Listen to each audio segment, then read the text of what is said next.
गांव के हर घर के बाहर दियों की जगमगाती रोशनी चमक रही थी। गांव की चौखट पर पितरों के लिए भोग सजाया गया था। ढोल नगाड़ों की आवाज हर तरफ गूंज रही थी। सामने से डोली में बैठी नई नवेली दुल्हन गांव की चौखट पर पहुंचने ही वाली थी, मगर गांव की चौखट पर पहुंचने से पहले ही डोली को नीचे उतार दिया गया और समीर ने हाथ बढ़ाकर अपनी पत्नी प्रेरणा को डोली से नीचे उतारा। समीर की मां ने प्रेरणा के हाथ में आरती की थाली पकड़ाई, जिसमें एक जोत प्रज्वलित थी और भोग के लिए उसमें कुछ मिठाइयां रखी हुई थी। ये लो बहू, इस आरती की थाली से गांव की चौखट पर जाकर पितरों का नाम लेकर आरती करना। आज की रात पितरों का आवाहन करना बहुत जरूरी है। उन्हें भोग चढ़ाना। आज की रात वही तुम्हारी रक्षा करेंगे। मेरी रक्षा करेंगे? किससे मेरी रक्षा करेंगे? आज तक मैंने कभी किसी की शादी में इस तरह की रस्म नहीं देखी, जहां गांव की चौखट पर पितरों को आवाहन दिया जाता हो। पितरों को आवाहन तो हर कोई अपने घर के भीतर देता है, और गांव के हर घर के बाहर दिए क्यों जलाए गए हैं? आज तो दिवाली की रात भी नहीं है। दिवाली की रात भले ही नहीं है बहू, लेकिन यहाँ पर किसी की शादी की रात अमावस की रात से कम नहीं होती। अगर गांव के किसी भी घर की चौखट पर जलता दिया बुझ जाए तो अनर्थ हो जाता है। गांव पर मंडराने वाली प्रेत शक्ति वधू पर हावी हो जाती है। इसीलिए चौखट पर आरती ले जाकर पितरों का आवाहन करके उन्हें भोग चढ़ा दो। चलो। आशा की बातें सुनकर प्रेरणा कुछ घबरा सी गई, मगर वो अब उनके घर की बहू बन चुकी थी।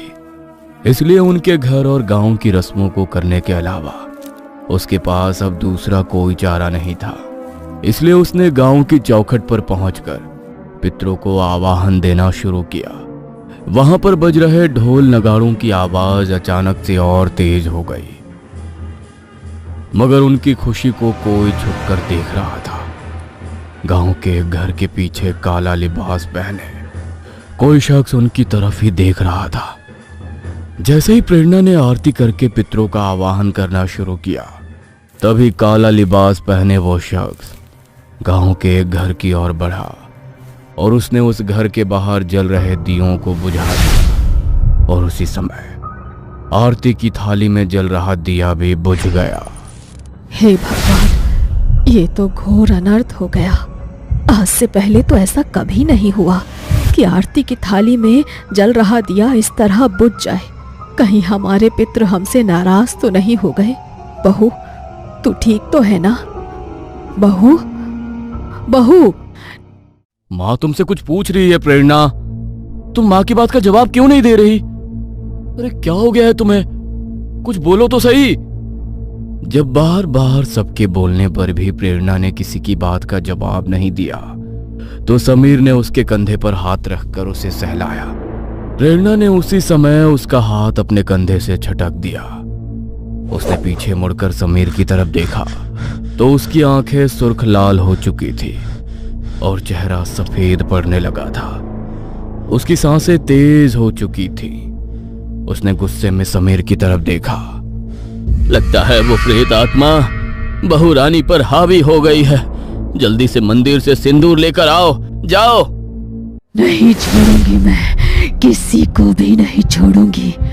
बहुत समय से इसी दिन का इंतजार कर रही थी। अब मुझे इजाजत मिल गई। अब कोई नहीं बचेगा। प्रेरणा ने समीर की गर्दन को अपने हाथों में जकड़ लिया और उसके गले को बुरी तरह दबाने लगी। तभी गांव की एक औरत ने पीछे से आकर प्रेरणा के माथे पर माता रानी का सिंदूर लगा दिया और प्रेरणा उसी समय वहां बेहोश होकर गिर पड़ी। उस बूढ़ी औरत ने प्रेरणा के सर से 7 बार कुछ पैसों को वारा और उसे आरती की थाली में रख दिया। सामने दोबारा से थाली में रखे दिए को जलाया। ये लो आशा, इस आरती की थाल से भोग चढ़ाकर दोबारा पितरों का आवाहन करो और उनसे माफी मांगो। अब वही तुम्हारी बहू की उस प्रेत शक्ति से रक्षा करेंगे। उस औरत ने आशा के हाथ में आरती की थाली पकड़ाई और आशा ने पितरों का आवाहन कर उन्हें भोग चढ़ाया। भोग चढ़ाने के बाद वह तुरंत ही प्रेरणा को उठाकर घर लेकर चले गए। आज तो अनर्थ होते होते बच गया। पता नहीं क्या गलती हो गई हमसे, जो वो प्रेत शक्ति हावी हो गई बहू पर। मुझे नहीं लगता कि बला अभी टल गई है। वो शक्ति बहू पर हावी हुई है तो जरूर हमारे घर के इर्द गिर्द ही मंडरा रही होगी। हमें कल के कल ही पंडित जी को घर पर बुलाना पड़ेगा। वो लोग जिस प्रेत शक्ति से डरे हुए थे, वो उनकी बहू के साए के पीछे पीछे अब उनके घर में प्रवेश कर चुकी थी। घर के हर कोने में उसका साया पसरा हुआ था। रात भर तो प्रेरणा बिल्कुल शांत रही। सुबह होते ही घर वाले पंडित जी को बुलाने मंदिर पहुंच गए तो उन्होंने देखा कि मंदिर में आज पंडित जी की जगह बस उनका शिष्य ही पूजा पाठ कर रहा है। क्या बात है, आज पंडित जी अभी तक मंदिर नहीं आए? आज उनको आने में देर हो गई क्या? नहीं, पंडित जी के एक रिश्तेदार की अचानक मौत हो गई। वो अपने परिवार के साथ वहीं पर गए हैं। आने में उन्हें कुछ दिन लग सकते हैं। क्या? पंडित जी जब तक बंधन नहीं करेंगे तब तक कुछ भी सुरक्षित नहीं होगा। क्या आप हमारे घर का बंधन कर सकते हैं? माफ कीजिएगा, लेकिन मुझे बंधन करना नहीं आता। वो तो पंडित जी कर सकते हैं। तब तक आप घर की चौखट पर माता रानी के सिंदूर का स्वास्तिक बनाकर अपने घर की रक्षा कर लीजिए। मैं अभी अंदर से जाकर सिंदूर लेकर आता हूँ। शिष्य ने मंदिर से विनोद को सिंदूर की शीशी दे दी। विनोद उसे लेकर जब वहां से जा रहा था, तभी काला लिबास पहनी वही औरत मंदिर के पीछे छिपकर उसे देख रही थी। वो छिपते हुए विनोद के पीछे पीछे चलने लगी और थोड़ी दूर पहुंचने के बाद विनोद से जाकर टकरा गई। उसका चेहरा काले कपड़े से ढका हुआ था। टक्कर लगने के कारण सिंदूर की शीशी विनोद के हाथ से गिर पड़ी और इसी बात का फायदा उठाकर उसने तुरंत मंदिर के सिंदूर की शीशी को दूसरी सिंदूर की शीशी से बदल दिया। माफ करना भाई साहब, मेरी वजह से आपका सामान गिर गया। नहीं नहीं, कोई बात नहीं। विनोद ने वो सिंदूर की शीशी उठाई और वहां से निकल पड़ा, मगर तभी उस औरत की आंखों में एक अलग ही तेज आ गया, जैसे उसे अपनी मंजिल तक पहुंचने का एक नया रास्ता मिल गया हो। वो पल भर में बड़े ही तेज कदमों से वहां से निकल गई। विनोद ने घर पहुंचते ही डिब्बी के सिंदूर से घर के बाहर स्वास्तिक बना दिया, मगर वो नहीं जानता था कि यह मंदिर का सिंदूर नहीं है और अब उसके घर के भीतर उस प्रेत शक्ति को प्रवेश करने से कोई नहीं रोक सकता है। जैसे ही विनोद ने घर के भीतर प्रवेश किया, उसके साथ साथ एक काली परछाई भी घर के अंदर दाखिल हो गई। प्रेरणा बहू, आज तुम्हारी पहली रसोई है। खाने में सबकी पसंद का ही खाना बनाना और मीठे में हलवा जरूर बनाना। समीर को सूजी का हलवा बहुत पसंद है। काजू किशमिश जरूर डालना। ठीक है माँ जी, मैं खाना बना लेती हूँ। प्रेरणा खाना बनाने रसोई की तरफ जाने लगी। तभी उसे लगा कि पायल पहने कोई औरत उसके साथ साथ चल रही है। उसने अपनी नजरें घुमाकर देखा, मगर वहां पर कोई भी नहीं था। कल रात के हादसे के बाद प्रेरणा पहले ही घबराई हुई थी, मगर उसे अपनी पहली रसोई बनानी थी, इसलिए इस बात को अनदेखा कर वो रसोई में चली गई। वह हलवा बनाते हुए अपने हाथ से करछी चला रही थी। तभी उसके हाथ पर किसी ने अपना खून से सना हाथ रखा और वो सारा खून टपक कर उस हलवे के भीतर गिर गया। इससे पहले कि प्रेरणा चिल्ला पाती, उसकी आवाज उसके गले में ही अटक कर रह गई। उसने जैसे ही मुड़कर देखा तो खून से सनी एक औरत उसके सामने खड़ी थी। उसे देखकर वो बेहद भयानक तरीके से मुस्कुराई और उसके मुंह से टपकता हुआ खून जमीन पर गिरने लगा। प्रेरणा इस हद तक डर चुकी थी कि वो हिल भी नहीं पा रही थी। तभी अचानक उस औरत की भयानक हंसी बिल्कुल गायब हो गई और वो हंसी अब प्रेरणा के चेहरे पर छा गई। वो खाना लेकर टेबल पर गई, मगर उसने किसी की भी थाली में खाना नहीं परोसा और किसी बूथ की तरह जाकर वहां खड़ी हो गई। अरे क्या हो गया प्रेरणा, तुम खाना क्यों नहीं सर्व कर रही हो? सबको भूख लगी है, खाना दो ना। समीर के इतना कहते ही प्रेरणा आगे बढ़ी और उसने कैसरोल के ढक्कन को उठाया। लेकिन जैसे ही समीर ने कैसरोल के अंदर देखा तो डर के मारे उसकी आंखें फटी की फटी रह गई। कैसरोल में सूजी का हलवा खून से लथपथ था और प्रेरणा इस हलवे को एक अजीब सी हंसी के साथ उसकी थाली में परोस रही थी। ये तुम क्या कर रही हो प्रेरणा? इस हलवे के अंदर ये खून कहां से आ गया? तुम मेरी थाली में आखिर ये क्या परोस रही हो? किसका खून है ये? प्रेरणा ने भयानक तरह से हंसते हुए समीर की तरफ देखा और उसके मुंह से भी खून रिसकर गिरने लगा।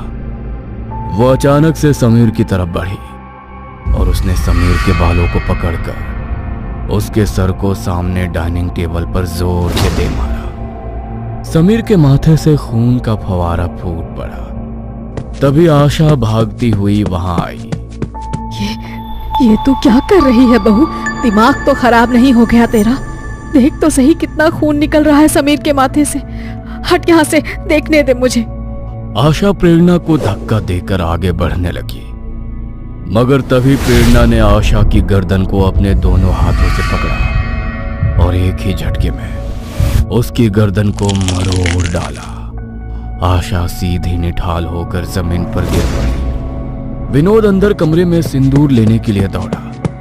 वो जल्दी से सिंदूर लेकर आया और उसने सिंदूर को प्रेरणा की तरफ फेंका, मगर खुद पर सिंदूर पड़ते ही प्रेरणा जोर जोर से हंसने लगी। ये देखकर विनोद के पैरों तले से जमीन खिसक गई।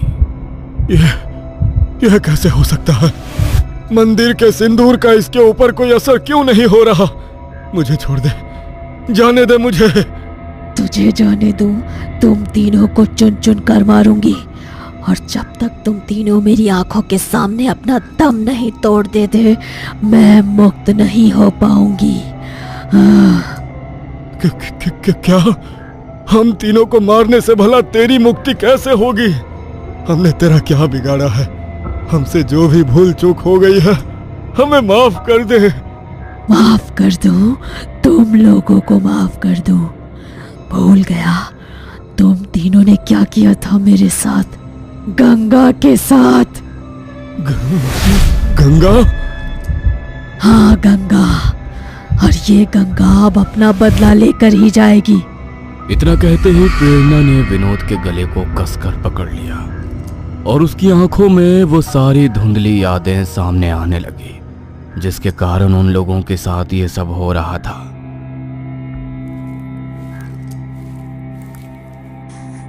अरे क्या हो गया तुझे? तू इस तरह रो क्यों रही है? और मैंने तुझे कितनी बार बोला है कि इस तरह मुझे बाहर मिलने मत बुलाया कर। अगर किसी ने देख लिया ना तो बखेड़ा खड़ा हो जाएगा। अगर तुमने मुझसे शादी ना की तो बखेड़ा तो तब खड़ा हो जाएगा। मैं 3 महीने से पेट से हूँ। मुझे आज ही ये बात पता चली। अगर गांव में किसी को ये बात पता चल गई तो मेरी माँ तो मुझे जान से ही मार देगी। अब हमें शादी कर लेनी चाहिए। तुम अपने घर वालों से बात करो। तुम्हारा दिमाग खराब हो गया है क्या? कैसी शादी? कौन सी शादी? अरे हमारे घर में काम करने वाली नौकरानी की बेटी हो तुम। अरे तुमने सोचा भी कैसे कि मैं तुम जैसी लड़की से शादी करूंगा? इस बच्चे को मैं नहीं अपनाने वाला। क्या पता किसका पाप अपने पेट में लेकर घूम रही हो।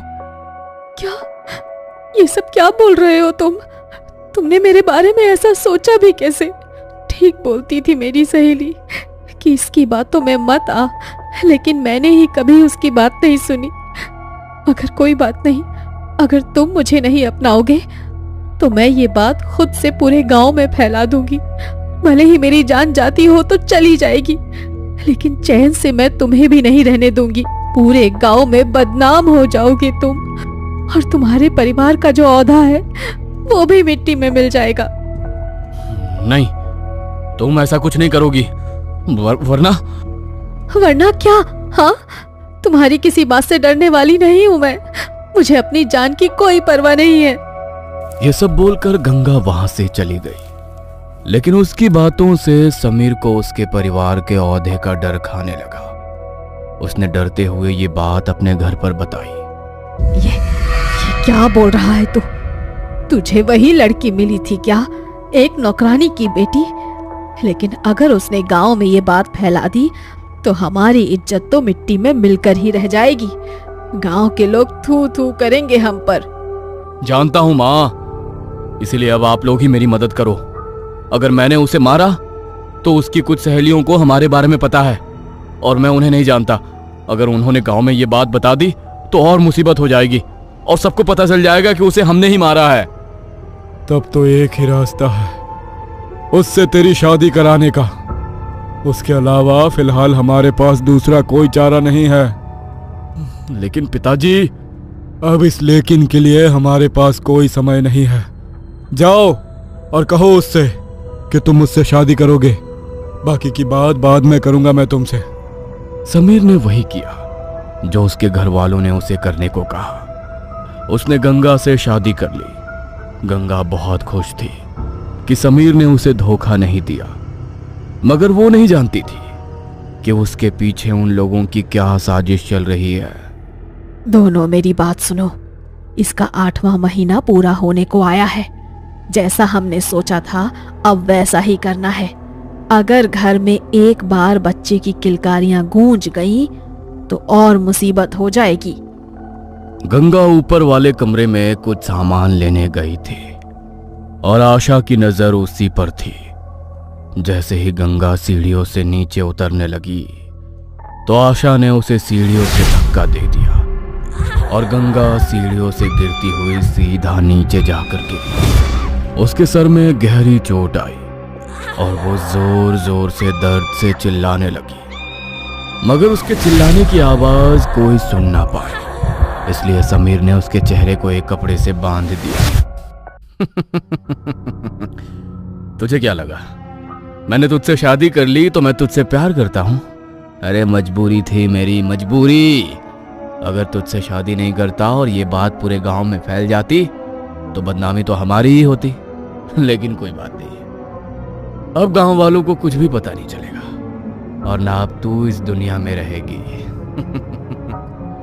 गंगा सीढ़ियों से गिर गई है। इस बात का फायदा उठाकर उन लोगों ने उसके सर को जोर जोर से सीढ़ियों पर पटका और कुछ ही देर में गंगा ने अपना दम तोड़ दिया।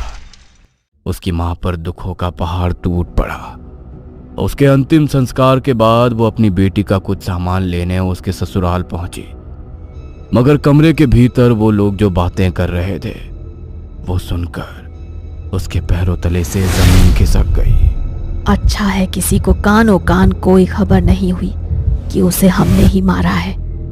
एक नौकरानी की बेटी को अपने घर की बहू पूरी उम्र नहीं बनाकर रख सकती थी मैं। मेरे बेटे की एक गलती की सजा पूरी उम्र थोड़ी भुगतता रहता वो। इसका मतलब इन लोगों ने ही मेरी बेटी को। रेखा की आंखों में आंसुओं के साथ साथ गुस्से में खून उतर आया। वो जल्दी से वहां से निकल गई कि किसी को वहां पर उसके आने की भनक ना लगे। वो रोती हुई जल्दी से अपने घर पहुंची और अपनी बेटी की तस्वीर को अपने सीने से लगाकर बिलख बिलख कर रोने लगी। तू चिंता मत कर मेरी गुड़िया, इन लोगों ने तुझे मारा है ना, तेरी जान ली है ना इन्होंने। तेरी माँ आज तुझसे ये वादा करती है कि तेरे हाथों ही इन सबको मौत के घाट उतरवाएगी। बस वो रात आने दे। उस दिन के बाद से रेखा ने काली विद्या और तंत्र मंत्र सीखना शुरू कर दिया। गंगा की आत्मा अब अपने इंसाफ के लिए भटक रही थी। जिस रात समीर की शादी हुई उस रात रेखा ने उनके घर के बाहर जल रहा दीपक बुझा दिया ताकि गंगा की आत्मा प्रेरणा के शरीर के भीतर प्रवेश कर सके और जैसा वो चाहती है उसके बाद सब वैसा हो सके। सब याद आ गया ना, जब मेरे और मेरे बच्चे के लिए तुम लोगों ने कोई रहम नहीं किया तो मैं तुम लोगों पर कैसे तरस खाऊं। तुम तीनों मेरी आंखों के सामने मरोगे। समीर और आशा को हल्का हल्का होश आया, मगर तभी प्रेरणा ने उन तीनों पर हमला कर दिया। उनकी चीखों की आवाज पूरे घर में गूंज उठी, मगर वहां पर उनको बचाने वाला कोई नहीं था। कुछ देर की चीखों के बाद सब कुछ बिल्कुल शांत हो गया। प्रेरणा बेसुध होकर जमीन पर गिर पड़ी। गंगा ने अपना बदला ले लिया था और अपना बदला लेकर अब वो हमेशा के लिए मुक्त हो चुकी थी। उसकी मां को अब गंगा वापस तो नहीं मिल सकती थी, मगर उसकी बेटी के साथ जिन लोगों ने गलत किया, उसकी बेटी की आत्मा अब उन्हें अपने साथ लेकर जा चुकी थी। रेखा के मन को अब इस बात का सुकून था कि उसकी बेटी के कातिल भी अब वहां पहुंच चुके हैं जहां के वो हकदार हैं। दोस्तों, कहानी तो देख लिया आपने, पर अभी तक चैनल को सब्सक्राइब नहीं किया। प्लीज सब्सक्राइब करें और एक छोटा सा कमेंट करें। आपका हर एक कमेंट हमें और अच्छे अच्छे वीडियो बनाने के लिए मोटिवेट करता है और YouTube को भी लगता है कि ऑडियंस हमारे चैनल को पसंद करती है। शुक्रिया। हम फिर मिलेंगे अगले शनिवार एक नई डरावनी कहानी के साथ।